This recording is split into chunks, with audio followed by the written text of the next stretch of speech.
ഞാൻ റയലിൻ്റെ പ്രസിഡൻ്റായാൽ എർലിംഗ് ഹാലൻഡും റോഡ്രിയും അടുത്ത സീസണിൽ റയലിനായി പന്ത് തട്ടും. അല്ലാത്ത പക്ഷം റയൽ മാഡ്രിഡ് മെമ്പർമാരായ എല്ലാവരുടെയും വാർഷിക മെമ്പർഷിപ്പ് ഫീ ഞാൻ നൽകും.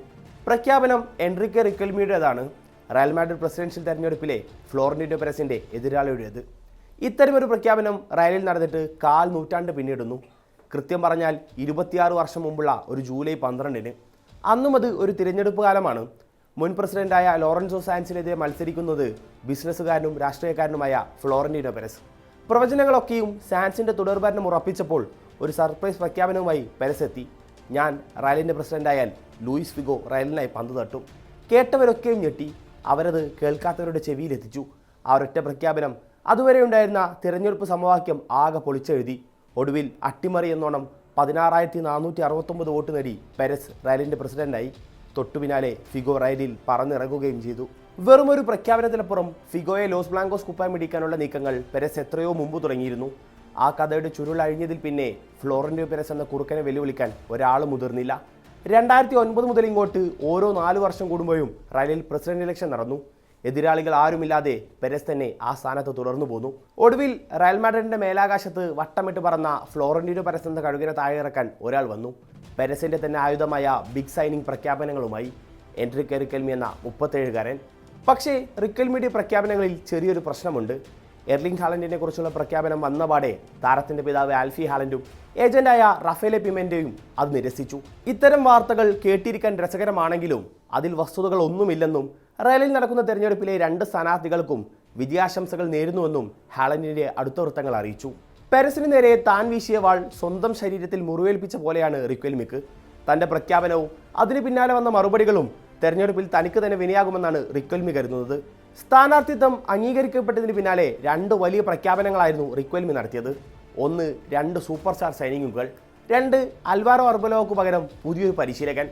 ഹോസെ മൗറീനിയോയുമായി പെരസ് കരാറിലെത്തിയെന്ന വാർത്തകൾ സജീവമായിരിക്കെ മുമ്പ് റയലിനെ പരിശീലിപ്പിച്ച ഒരാളാവില്ല തൻ്റെ പരിശീലകൻ എന്നതും റിക്വൽമി വ്യക്തമാക്കിയിരുന്നു. തന്നെയും റയലിനെയും ബന്ധപ്പെടുത്തി ഉയരുന്ന വാർത്തകളോട് ലോകകപ്പിന് ശേഷം മാത്രമേ പ്രതികരിക്കൂവെന്ന് റോഡ്രി കഴിഞ്ഞ ദിവസം വ്യക്തമാക്കി. ഇതോടെ 7-ാം തീയതി തിരഞ്ഞെടുപ്പിനെ നേരിടുമ്പോൾ റിക്വൽമിക്ക് മുമ്പിൽ പെരസിനെതിരെ പാറ്റാൻ ആയുധം ഏതുമില്ലാതെയായി.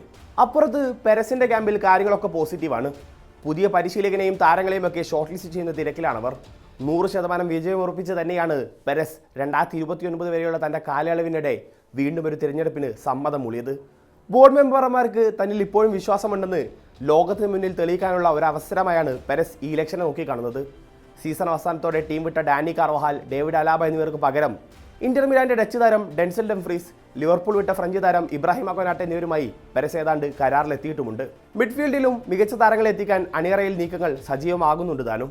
ഡംഫ്രീസ് നെതർലാൻഡ്സിൽ വെച്ച് തന്നെ മെഡിക്കൽ ക്ലിയറൻസ് നേടി. താരത്തെ വിട്ടു നൽകാൻ ഇന്റർ മിലാൻ ആവശ്യപ്പെട്ട റിലീസ് ക്ലോസിന് പെരസ് സമ്മർദ്ദമേതുമില്ലാതെ സമ്മതം മൂളി. ഫ്രീ ട്രാൻസ്ഫറിൽ കൊനാട്ടയെ തട്ടകത്തിലെത്തിച്ചു. കണ്ണിലുടക്കിയതിനെ സ്വന്തമാക്കുക എന്ന ആ പഴയ ഫ്ലോറന്റീനോ പെരസ് ടാറ്റിക്സിലേക്കുള്ള ഒരു മടങ്ങിപ്പോക്കാണോ ഇതെന്ന് സോഷ്യൽ മീഡിയയിൽ ഇപ്പോൾ ചർച്ചകൾ നടക്കുന്നുണ്ട്. ഇതുതന്നെയാണ് പെരസും ലക്ഷ്യം വെക്കുന്നത്. തന്നെ സംശയിച്ചവരെ കൊണ്ട് തനിക്ക് വേണ്ടി കൈയടിപ്പിക്കുക. ആ മധുര പ്രതികാരമാണ് അയാളുടെ ദൗത്യം. അതിനുവേണ്ടി ഏതറ്റം വരെയും അയാൾ പോകും. ഹോസെ മൗറീനിയോ തന്നെയാണ് തൻ്റെ പുതിയ പരിശീലകനെന്ന് പെരസ് ഉറപ്പിച്ചിട്ടുണ്ട്. തെരഞ്ഞെടുപ്പ് ക്യാമ്പയിനിൽ അതൊരു പ്രഖ്യാപനമായി അവർ ഉപയോഗിക്കുന്നുമുണ്ട്. മുൻ താരമായ ഐക്കർ കസിയസ് ഉൾപ്പെടെയുള്ളവർ പ്ലാൻ മൗറീനിയോയുടെ മുഖം തിരിക്കുമ്പോഴും പെരസിൻ്റെ പോക്ക് മുന്നോട്ട് തന്നെയാണ്. കാരണം ഇതുവരെ അയാളെടുത്ത തീരുമാനങ്ങളിലേറെയും കണക്കുകൂട്ടലിൻ്റെയും ദീർഘവീക്ഷണത്തിൻ്റെയും ഫലമായിരുന്നു.